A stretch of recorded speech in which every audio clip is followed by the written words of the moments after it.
రాజనగరం నియోజకవర్గం కోరుకొండ మండలం శ్రీవల్లి దేవసేన సుబ్రహ్మణ్యేశ్వర స్వామి షష్ఠి మహోత్సవం సందర్భంగా భారతీయ జనతా పార్టీ రాజనగరం నియోజకవర్గం కన్వీనర్ నీరుకొండ వీరన్న చౌదరి స్వామివారికి దర్శించుకున్నారు.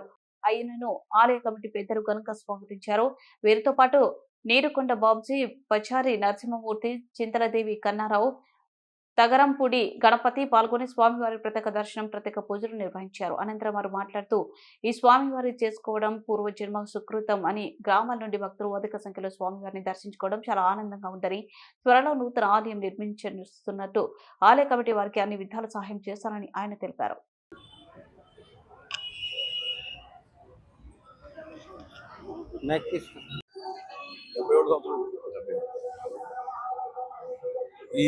ఈ రోజున పవిత్ర సుబ్రహ్మణ్య షష్ఠి రోజున ఆంధ్ర రాష్ట్ర తెలుగు ప్రజలు కాకుండా తమిళనాడు అందరూ కూడా సుబ్రహ్మణ్య షష్ఠిని ఒక నిష్ఠతోటి ఎక్కడ ఏ గుళ్ళు చూసినా కూడా కిటకిటలాడుతూ మామూలుగా భక్తి భావంతో ఉన్నారు. ఈ రోజున కోరుకొండ కమిటీ వారు ప్రతి సంవత్సరం పిలిచినట్టే పిలుస్తాం. నేను ఇంకా వాళ్ళకి ముందు ఇక్కడికి వచ్చి దర్శనం చేసుకుని వెళ్దామని, మొక్కలు వెళ్దామని అనుకుంటూ ఇక్కడ ముందు వచ్చాను. 71 సంవత్సరాలు బట్టి ఈ గుడిని స్వయంభూతో కోరుకొండ నాకు ఇప్పుడు 60 సంవత్సరాలు.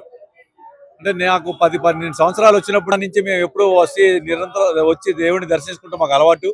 అలాగే ఈ 70 సంవత్సరం వస్తుందని చెప్పి ఈ గుడి కమిటీ సభ్యులు ఆ పాత గుడి రోడ్డు వెడల్పైంది, జనాభా పెరిగిందని చెప్పి మళ్ళీ దాన్ని 2 సంవత్సరాల క్రితం పునర్ప్రతిష్ఠ చేసి శరవేగంతో నూతనంలో ఆలయంలోకి మారుస్తానికి వాళ్ళు ఒక కమిటీ వారు చేసి చక్కటి చేసినందుకు కమిటీ వారికి నా తరఫున వారికి అందరికీ నా ధన్యవాదాలు తెలియజేస్తూ, దైవభక్తితోటి ఇటువంటి కార్యక్రమాలు చేస్తున్న కమిటీ సభ్యులకు, రాజానగరం నియోజకవర్గంలో మా కూటమి సభ్యులకు, ప్రజలకు, ప్రజానికానికి అందరికీ కూడా ఆ సుబ్రహ్మణ్య స్వామి అష్టైశ్వర్యాలు, ఆరోగ్యము, అలాగే ఎవరైనా పెళ్లి కాని పిల్లలు ఉన్నా కూడా వాళ్ళకి కూడా సుబ్రహ్మణ్య స్వామి ప్రతిష్ఠ ఏంటంటే సుబ్రహ్మణ్య స్వామి గురించి పిల్లలు పుట్టిన వాళ్ళకే కాకుండా పెళ్లి అవ్వనోళ్ళు, అది ఆరోగ్యం లేనివాడు అందరూ కూడా వచ్చి దేవుని కొలుస్తాం సనాతన ధర్మంగా వస్తుంది.